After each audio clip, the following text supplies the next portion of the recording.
ഇന്നത്തെ നമ്മുടെ റെസിപ്പി വളരെ സിമ്പിൾ ആയിട്ടുള്ള ഒരു ഐറ്റം ആണ് കേട്ടോ. കൂടുതൽ ആളുകൾക്കൊക്കെ അറിയുന്നതായിരിക്കും, എന്നാലും അറിയാത്തവർക്ക് വേണ്ടിയിട്ട് ഷെയർ ചെയ്യാണ്. ഇഷ്ടമാണെന്ന് വിചാരിക്കുന്നു. വളരെ സിമ്പിൾ ആയിട്ടുള്ള ഒരു ഐറ്റം തന്നെയാണ്. അപ്പോൾ നിങ്ങൾക്ക് കണ്ടുകൊണ്ടിരിക്കുന്ന സമയത്ത് ഇത് ഇഷ്ടപ്പെടുകയാണെങ്കിൽ ആ ഒരു ലൈക്ക് ബട്ടൺ ഒന്ന് പ്രസ് ചെയ്യേണ്ട കാര്യം മറക്കരുത്. അപ്പോൾ ഒന്ന് കണ്ടു നോക്കിയാലോ. അപ്പോൾ ഇതിന് വേണ്ടിയിട്ട് 3 സ്വീറ്റ് കോൺ ആണ് എടുത്തിട്ടുള്ളത്. നന്നായിട്ട് കഴുകി വൃത്തിയാക്കിയതിന് ശേഷം ഇതൊന്ന് വേവിച്ചെടുക്കണം. അപ്പോൾ വെള്ളം നന്നായിട്ട് തിളച്ച് വരുന്ന സമയത്ത് കുറച്ച് ഉപ്പ് കൂടി ഇട്ട് കൊടുക്കുക. എന്നിട്ടിത് ഇട്ട് കൊടുത്ത് ഒന്നങ്ങ് അടച്ച് വെച്ചിട്ടൊരു 5 മിനിറ്റ് മതിയാവും. കൂടുതൽ സമയമൊന്നും വേണ്ടി വരില്ല, പെട്ടെന്ന് തന്നെ വെന്ത് കിട്ടും. അപ്പം ഈ ഒരു കോണിനെ കുറിച്ച് പറയുമ്പോൾ സ്വീറ്റ് കോണാണ്. നമ്മൾ സാലഡിലൊക്കെ കഴിക്കാൻ വേണ്ടിയിട്ട് വാങ്ങിക്കുന്ന കോൺ ഉണ്ടല്ലോ, അതാണ് കേട്ടോ.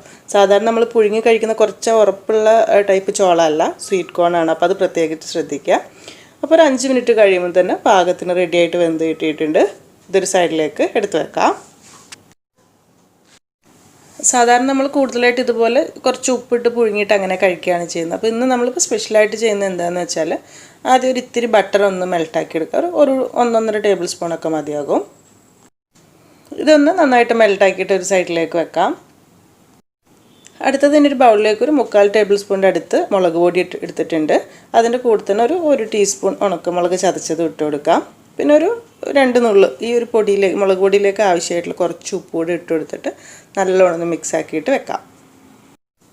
ഇതിലേക്ക് ഇപ്പോൾ നമ്മൾ ഉപ്പിട്ടതിന് പകരം ലെമൺ സാൾട്ട് ഉണ്ടെങ്കിൽ കുറച്ചുകൂടെ നന്നായിരിക്കും കേട്ടോ. ചെറിയൊരു പുളിപ്പ് ടേസ്റ്റും കൂടെ കിട്ടും. അല്ലെങ്കിൽ ചാറ്റ് മസാല വേണമെങ്കിൽ അതും ഇട്ട് കൊടുക്കാം. ശരിക്കും കോണ് പുഴുങ്ങാൻ വെക്കുന്ന സമയം കൊണ്ട് തന്നെ ബാക്കി കാര്യങ്ങളൊക്കെ സെറ്റാക്കി വെച്ചാൽ മതി. അപ്പം ഈ ചൂടോട് കൂടുള്ള കോണിലേക്ക് ഇതുപോലത്തെ ചെറിയ സ്റ്റിക്ക് എന്തെങ്കിലും ഉണ്ടെങ്കിൽ ഒന്ന് കുത്തി കൊടുക്കുക. അപ്പോൾ പിടിച്ച് കഴിക്കാൻ എളുപ്പമായിരിക്കുമല്ലോ. എന്നിട്ട് നമ്മൾ മെൽട്ടാക്കി വെച്ചിട്ടുള്ള ബട്ടർ ഇതുപോലെ കോണിൻ്റെ മേലേക്ക് മുഴുവനായിട്ടൊന്ന് ബ്രഷ് ചെയ്ത് കൊടുക്കുക.